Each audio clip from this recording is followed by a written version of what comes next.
Donald and Melania just hosted private dinner for 2 guests at White House. You won't believe who it was. While the whole nation watched the whining by MSNBC anchors Joe Scarborough and Mika Brzezinski over President Donald Trump not following the pattern of every other Republican president of playing dead when attacked by the left-wing media. Our president was hard at work doing wonderful things for our nation and the world. Although the meeting was not publicized at all and no one knows how they even got into the White House. On June 28, President Trump met with 2 girls who were abducted in 2014 by the terrorist group Boko Haram but miraculously managed to escape. Joy Bishara and Lydia Pogu are the meaning of true survivors. When the president's spokesman was asked why these girls were here, he replied that the girls had some issues they wanted to discuss privately with the president. But he went on to also say that neither the president's staff nor the girls themselves would be sharing the details about what was said during the 10-minute meeting. Although the girls appear to be doing fine, Pogu says she still struggles to sleep at times because of bad dreams.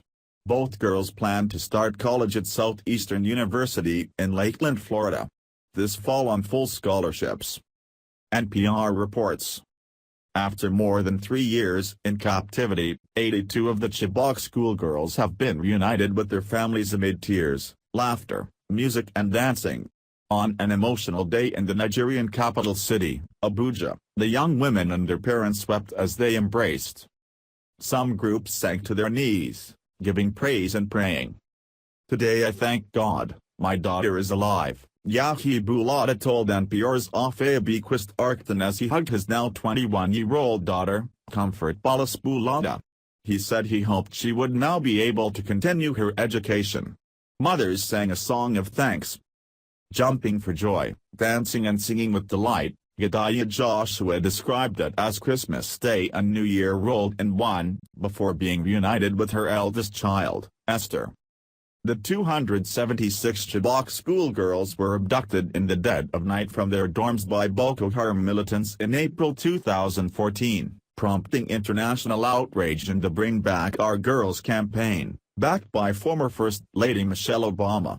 The girls who were reunited with their families Saturday were part of a recent exchange brokered by the Nigerian government with the help of the government of Switzerland, the Red Cross and other NGOs. 3 young women who've escaped are also included in the group. 1 girl escaped last May and 2 more escaped or were found last year. An initial group of 21 was released in October and was reunited with their schoolmates Saturday. The young women sang and danced separately and together.